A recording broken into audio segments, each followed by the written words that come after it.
TV 24 news ವಾಹಿನಿಗೆ ಸ್ವಾಗತ. ಯಾವೊಂದು ಪಕ್ಷಗಳು ಕೂಡ ದೇಶದಲ್ಲಿ ಭಾಷಾ ನೀತಿ ಅಳವಡಿಸಿದ ಕಾರಣ ಇಲ್ಲಿರುವ ಭಾಷೆಗಳನ್ನು ಉಳಿಸಿಕೊಳ್ಳುವುದು ದೊಡ್ಡ ಸವಾಲಾಗಿದೆ ಎಂದು ಕನ್ನಡ ಅಭಿವೃದ್ಧಿ ಪ್ರಾಧಿಕಾರದ ಅಧ್ಯಕ್ಷರು ಆದ ಡಾಕ್ಟರ್ ಪುರುಷೋತ್ತಮ ಬಿಳಿಮಲೆ ಹೇಳಿದ್ದಾರೆ. 25ನೇ ಜಿಲ್ಲಾ ಕನ್ನಡ ಸಾಹಿತ್ಯ ಸಮ್ಮೇಳನದ ಕೊನೆಯ ದಿನ ನುಡಿ ಗಡಿ ಬರಹ ಸಮಸ್ಯೆ ಸವಾಲು ಪರಿಹಾರ ಕಾರ್ಯಕ್ರಮ ಉದ್ದೇಶಿಸಿ ಮಾತನಾಡ್ತಾ ಇದ್ರು. ಹಿಂದಿ ಭಾಷೆಗೆ ಸಂವಿಧಾನದ ಬೆಂಬಲವಿದೆ. ಕೇಂದ್ರ ಗೃಹ ಸಚಿವರ ನೇತೃತ್ವದಲ್ಲಿ 30 ಜನರ ಬಲಿಷ್ಠ ಸಮಿತಿ ಇದೆ.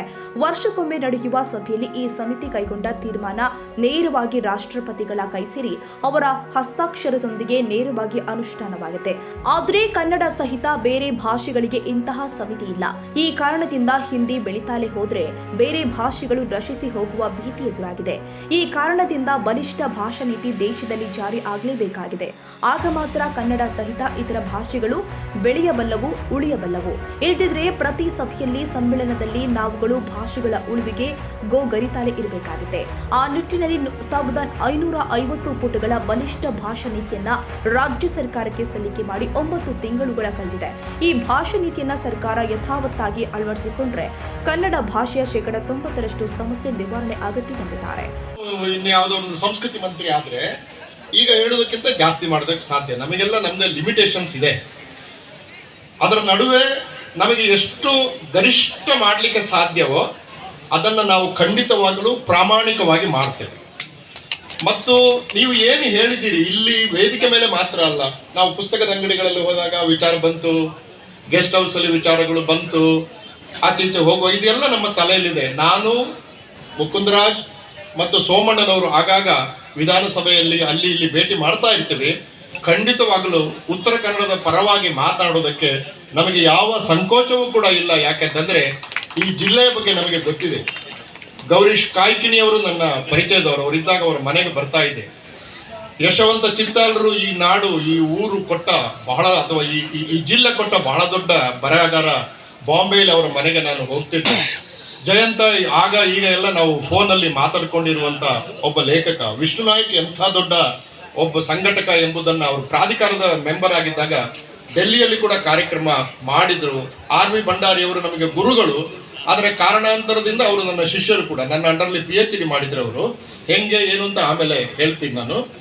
ಆರ್ ವಿ ಭಂಡಾರಿಯವರು ನಮಗೆ ವಿಠಲ ತೀರಿಕೊಂಡಾಗ ಒಂದು 25 ವರ್ಷದ ಭವಿಷ್ಯವನ್ನ ನನ್ನ ಕೈಯಿಂದ ಯಾರೋ ಕಸಿದುಕೊಂಡ್ರು ಅಂತ ಅನ್ನಿಸುತ್ತಾನೆ.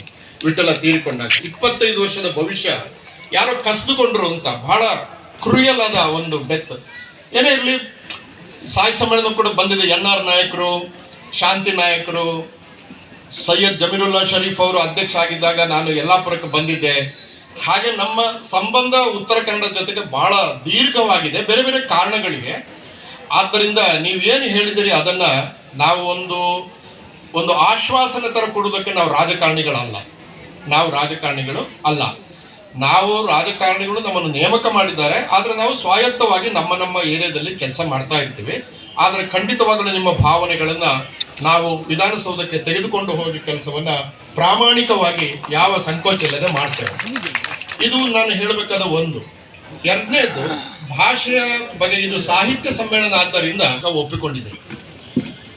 ಈಗ ಅದರ ಜನಗಣತಿಯ ಪ್ರಕಾರ 2027-28 ಜನಗಣತಿ ಇನ್ನು ಬರಬೇಕಷ್ಟೆ. ಹಾಗಾಗಿ ನಾವು ಇವತ್ತು ನಿಂತು ಮಾತನಾಡ್ತಾ ಇರೋದು ಸುಮಾರು 15 ವರ್ಷಗಳ ಹಿಂದಿನ ಜನಗಣತಿಯ ಲೆಕ್ಕ. 2025ರಲ್ಲಿ ನಿಂತುಕೊಂಡು 2011ರ ಜನಗಣತಿಯ ಮಾಹಿತಿಗಳನ್ನು ಇಟ್ಟುಕೊಂಡು ನಾವು ಭಾಷೆ ಬಗ್ಗೆ ಮಾತಾಡಬೇಕಾದಂತ ಪರಿಸ್ಥಿತಿ ನಿರ್ಮಾಣ ಆಗಿದೆ. ಏನು ಮಾಡಕ್ಕಾಗಲ್ಲ. 2011ರ ಜನಗಣತಿ ಪ್ರಕಾರ ಭಾರತ ದೇಶದಲ್ಲಿರುವ ಮಾತೃಭಾಷೆಗಳ ಸಂಖ್ಯೆ 19,568. ಇದರಲ್ಲಿ ಸಂವಿಧಾನದ 8ನೇ ಪರಿಚ್ಛೇದದಲ್ಲಿ ಸೇರಿರುವ ಅಧಿಕೃತ ಭಾಷೆಗಳ ಸಂಖ್ಯೆ 22. ಅದರಲ್ಲಿ ಉತ್ತರ ಭಾರತದ Indo Aryan, Indo Tibetan, Indo Austrian ಭಾಷೆಗಳಿಗೆ ಸೇರಿದ ಭಾಷೆಗಳು 18. ಆದರೆ ದಕ್ಷಿಣ ಭಾರತದ ಭಾಷೆಗಳು ನಮ್ಮ ಸಂವಿಧಾನದಲ್ಲಿರುವುದು ಕೇವಲ 4. ಈ ಭಾಷಾ ತಾರತಮ್ಯಗಳು ಕಾರಣಾಂತರದಿಂದ ಚಾರಿತ್ರಿಕವಾಗಿ ಹುಟ್ಟಿಕೊಂಡಾಗ ಇವತ್ತು ಭಾಷೆಗಳನ್ನು ಉಳಿಸುವುದಕ್ಕೆ ಬೇಕಾದಂತ ಒಂದು ಸರಿಯಾದ ಭಾಷಾ ನೀತಿಯನ್ನ ಭಾರತ ಸರ್ಕಾರ ದೊಡ್ಡ ಸವಾಲಾಗ್ಬಿಟ್ಟಿದೆ. ಭಾಷಾ ನೀತಿ ಇಲ್ಲ. ಕನ್ನಡ ಮಾಧ್ಯಮದಲ್ಲಿ 5ನೇ ಕ್ಲಾಸಿನವರೆಗೆ ಓದಿ ಅಂತ ಹೇಳಿದ್ರೆ ಸುಪ್ರೀಂ ಕೋರ್ಟ್ ನಿಮಗೆ ಆ ಅಧಿಕಾರ ಇಲ್ಲ, ಆರ್ಟಿಕಲ್ 354 ಎ ಬಿ ಅಥವಾ 19(1) ಇದನ್ನು ಸೂಚಿಸಿ ಅದು ಪೇರೆಂಟ್ಸ್ ಮತ್ತು ಮಕ್ಕಳದು ಅಂತ ಹೇಳ್ತದೆ. ಆದ್ರೆ ಹಿಂದಿ ಅಂತ ಒಂದು ಭಾಷೆಗೆ ಆರ್ಟಿಕಲ್ 354 ಎ ಬಿ ನೋಡಿ ಹಿಂದಿ ಭಾಷೆಯನ್ನ ಬೆಳೆಸುವುದಕ್ಕೆ ಸಂವಿಧಾನದ ಬಹಳ ದೊಡ್ಡ ಬೆಂಬಲ ಇದೆ. ಈಗ ಅದರ ಪ್ರಕಾರ ಹಿಂದಿ ಭಾಷೆಗೆ ಸಂಬಂಧಪಟ್ಟ ಹಾಗೆ ಮಾನ್ಯ ಗೃಹ ಸಚಿವರ ನೇತೃತ್ವದಲ್ಲಿ 30 ಜನರ ಒಂದು ಬಲಿಷ್ಠವಾದ ಸಮಿತಿ ಇದೆ. ಆ ಸಮಿತಿ ವರ್ಷಕ್ಕೊಂದ್ಸಾರಿ ಸಭೆ ಸೇರಿ ಹಿಂದಿ ಭಾಷೆಗೆ ಸಂಬಂಧಪಟ್ಟ ಹಾಗೆ ಸಭೆ ಸೇರಿ ಏನು ಹಿಂದಿ ಭಾಷೆಯ ಅಭಿವೃದ್ಧಿಯ ಬಗ್ಗೆ ತೀರ್ಮಾನ ತೆಕ್ಕೊಳ್ತದೋ, ಉದಾಹರಣೆಗೆ ಶಾಲೆಗಳಲ್ಲಿ ಹಿಂದಿ ಕಲಿಸಬೇಕು, ಬ್ಯಾಂಕ್ಗಳಲ್ಲಿ ಕೆಲಸ, ಕೇಂದ್ರ ಸರ್ಕಾರದ ಎಲ್ಲ ಉದ್ಯೋಗ ಮಾಡುವವರು ಹಿಂದಿ ಕಲ್ತಿರ್ಬೇಕು, ಹೀಗೆ ಅವ್ರು ಯಾವ ತೀರ್ಮಾನ ತೆಕ್ಕೊಳ್ತಾರೋ ಅದು ಮಿನಿಟ್ಸ್ ಆಗ್ತದೆ. ಮತ್ತೆ ಆ ಮಿನಿಟ್ಸ್ ನೇರವಾಗಿ ಹೋಗುವುದು ರಾಷ್ಟ್ರಪತಿಗಳಿಗೆ. ನೋಡಿ, ಲೋಕಸಭೆಗೂ ಹೋಗುದಿಲ್ಲ, ರಾಜ್ಯಸಭೆಗೂ ಬರುವುದಿಲ್ಲ. ಈ ಕಮಿಟಿ ಏನು ತೀರ್ಮಾನ ಮಾಡಿದೆ ಅಂತ RTI ಹಾಕಿದ್ರೆ RTI ಅಂಡರ್ಲಿ ಕೂಡ ಬರುವುದಿಲ್ಲ. ಆದ್ದರಿಂದ ರಾಷ್ಟ್ರಪತಿಗಳು ಅದಕ್ಕೆ ಸಹಿ ಹಾಕಿದ ಕೂಡಲೇ ಹಿಂದಿ ಭಾಷೆಯ ಬಗ್ಗೆ 30 ಜನರ ಸಮಿತಿ ಏನು ತೀರ್ಮಾನ ತೆಕ್ಕೊಳ್ತದೋ ಅದು ಅಧಿಕೃತವಾಗ್ತದೆ, ಅದು ಕಾನೂನು ಆಗ್ತದೆ. ನಮಗೆ ಆಮೇಲೆ ಅದನ್ನ ಕಾನೂನಿನ ಮೂಲಕ ಪ್ರಶ್ನೆ ಮಾಡಲಿಕ್ಕೆ ಕೂಡ ಆಗುದಿಲ್ಲ. ಈ ಒಂದು ಅವಕಾಶ ಏನಿದೆ ಹಿಂದಿಗೆ ಕೊಟ್ಟದ್ದು, ಅದು ತಪ್ಪು ಅಂತ ಹೇಳ್ತಾ ಇಲ್ಲ ನಾನು. ಕ್ಯಾಮರಾಮನ್ ಲತೇಶ್ ಚಾಟ್ಲಾ ಜೊತೆ ಸರ್ಪರಾಜ್ ಶೇಖ್, TV 24 ಕನ್ನಡ, ದಾಂಡೇಲಿ.